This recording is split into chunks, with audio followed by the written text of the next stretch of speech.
ચૂંટણીનો ચોપાટ બરાબર ગોઠવાઈ ગયો છે। તમામ રાજકીય પક્ષો સત્તાનો સ્વાદ ચાખવા એડી ચોટીનું જોર લગાવી રહ્યા છે।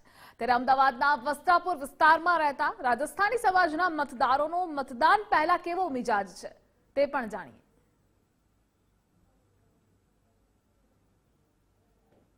સમારોહમાં અમદાવાદ અને ગુજરાતમાં વસતા રાજસ્થાની સમાજના અનેક લોકો અહીં આવ્યા છે। ત્યારે ગુજરાત ફર્સ્ટની ટીમ પણ અહીં પહોંચી છે અને તેમની સાથે વાતચીત કરીશું કે આગામી ઇલેક્શનને લઈને તેમના પ્રતિભાવો શું છે, સરકાર પાસે તેમની આશા અપેક્ષાઓ શું છે। આપણી સાથે તમામ લોકો જોડાયા છે, રાજસ્થાની સમાજના આગેવાનો છે, તેમની સાથે ચર્ચા કરીશું। આપની પાસે જાણવા માંગીશું કે ઇલેક્શન આવ્યું છે, કેવો માહોલ છે, સરકાર પાસે આપને કેવી આશા અપેક્ષાઓ છે। અત્યારે ચૂંટણી જાહેર થઈ ચૂકી છે અને 7મી મે આપણે ગુજરાતમાં ચૂંટણી થવાની છે। જે રીતે દેશની અંદર સારા વાતાવરણનું નિર્માણ થયું છે અને જે 500 વર્ષના જૂના પ્રશ્નો હલ થયા છે અને જે રીતે પૂરા વિશ્વની અંદર ભારતનું નામ એ ગૌરવપૂર્વક રીતે લેવાય છે, તો એ રીતે અમે ઈચ્છીએ છીએ કે એક સારી સરકાર જે નરેન્દ્રભાઈ મોદીની સરકાર છે એ આવે, એના માટે અમે બધા જ વોટિંગ કરવાના છીએ અને ખૂબ સારું રાજસ્થાની સમાજ માટે તો ખૂબ સારું વાતાવરણ છે। ગુજરાતની અંદર જે રીતે અમે અહીં દૂધમાં સાકરની જેમ ભળી ગયા છે, એમ અમારી ભાઈ બહેનની જેમ અમને અહીં સ્વીકાર્યા છે અને અમે લોકો સારી સરકાર બને એના માટેના પૂરા પ્રયત્ન કરશું। આપ શું ઈચ્છો છો, કેવી સરકાર બનવી જોઈએ? सरकार वर्तमान में बहुत अच्छा काम कर रही है। रेल कनेक्टिविटी जैसे हमारे राजस्थान के लिए बहुत बेहतरीन हो चुकी है। मैं पिछले 40 साल से अहमदाबाद में हूँ और मुझे मेरी जन्मभूमि राजस्थान, कर्मभूमि अहमदाबाद, और मैं शुक्रगुजार हूँ गुजरात का कि मैं यहाँ आके स्टेबल हो गया हूँ और बहुत अच्छी कंडीशन में हम लोग यहाँ जीवन बसर कर रहे हैं। तो जो होली महोत्सव चल रहा है, आप लोग सब इकट्ठा हुए हो, तो इलेक्शन को लेकर चर्चा होती होगी, किस प्रकार का माहौल है इस बार? जो माहौल है वो सभी जानते हैं कि इस बार खिलेगा तो फूल ही हाथों के ऊपर से, और जो विकास हुआ है अनडाउटली बहुत अच्छा हुआ है और इंडिया जो 5 ट्रिलियन इकोनॉमी की तरफ बढ़ रही है वो उसी तरफ अग्रसर है। इंडिया में जो इंफ्रास्ट्रक्चर बढ़ रहा है, फॉरेन डायरेक्ट इन्वेस्टमेंट्स आ रहा है, जो मल्टीनेशनल कंपनी के साथ में टचअप में हूँ, उनका जो मानसिकता अब इंडिया के लेकर जो है, इंडिया के लिए जो पहले कांग्रेस सरकार में नहीं था, बहुत पॉजिटिव है, बहुत पॉजिटिव है। एंड जैसा मैं समझता हूँ नेक्स्ट 10 साल या 20 साल नेक्स्ट एक तरफा इंडिया के हैं और ये टॉप 3 में आने में इसको टाइम नहीं लगेगा। और गुजरात इंडिया के जितने भी स्टेट्स हैं उसमें से बेस्ट है और बिजनेस के लिए ईज ऑफ मोड यहाँ पे बहुत अच्छा है, गवर्नेंस जो है वो बेस्ट है यहाँ पे, एंड डबल इंजन सरकार है और मजबूत सरकार है।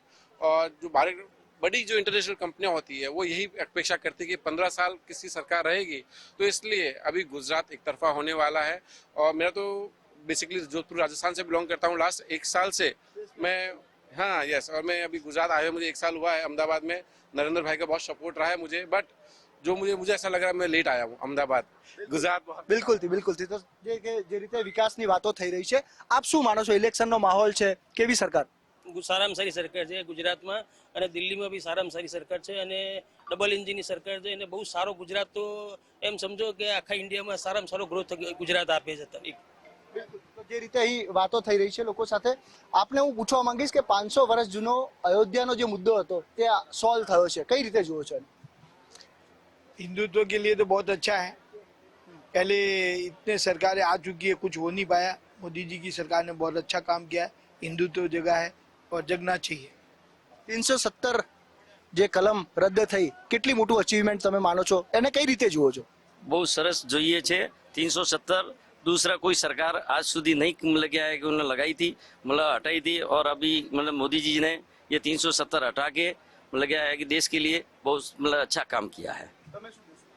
હું તો એ જ જોઉં છું કે આજે તમે જોવા જાઓ કે પબ્લિક ઠેર ઠેર ફરી નથી શકતી। કાશ્મીરમાં પહેલા ભય થતો હતો કે અમે જઈને ત્યાં અમને મારી નાખશે, આ કરશે। 370ના કલમ આવ્યા પછી તો અતિ બેનજીગર આપણા ગુજરાતીઓ કે કોઈ બી ધર્મવાળા ત્યાં પોતાની હોટલ કે રેસ્ટોરન્ટ ચલાવે છે, ટુરિઝમ પ્લેસ થઈ ગયું છે। બિલકુલ, આપણી સાથે યુવાનો પણ છે, કેવી આશા અપેક્ષા રાખો છો? જે સરકાર નવી હવે ચૂંટાવા જઈ રહી છે, કેવી સરકારને ચૂંટશો તમે? કેમ કે બધાને ગવર્મેન્ટ જોબ તો પોસિબલ જ નથી, એટલે પ્રાઇવેટ જોબમાં એટલીસ્ટ એ પ્રમાણે એમનું જે ભણતર હોય, સ્ટડી કરેલી હોય કે સ્કિલ્સ હોય, તો એ પ્રમાણે એટલીસ્ટ એક બિઝનેસ અથવા જોબ મળી જાય, આત્મનિર્ભર બનવું, આત્મનિર્ભર। યસ, આપનું શું કહેવું છે? ચૂંટણી આવી છે, બહુ સારામાં સારું છે, તો કહેવા જેવું નથી। અત્યારે 400 પાર તો ફાઇનલ જ લાગે છે। મોદી છે તો મુમકિન નથી. વિપક્ષ પણ લડી લેવાનું છે આ વખતે, એવું એ દાવો કરે છે. એ લડશે તો દેખાઈ જશે, સાઈડમાં બેસા રહેશે. બિલકુલ. તો અહીં જે તમામ જે રાજસ્થાની આગેવાનો છે તેમની સાથે વાતચીત કરી છે અને સૌનું કહેવું છે કે વિકાસ જે રીતે દેશનો થઈ રહ્યો છે અને જે સરકાર તેમનો વિકાસ કરશે તેમને તેઓ મત આપશે. કેમેરા પર્સન વિજય પરમાર સાથે સંજય જોશી, ગુજરાત ફર્સ્ટ, અમદાવાદ.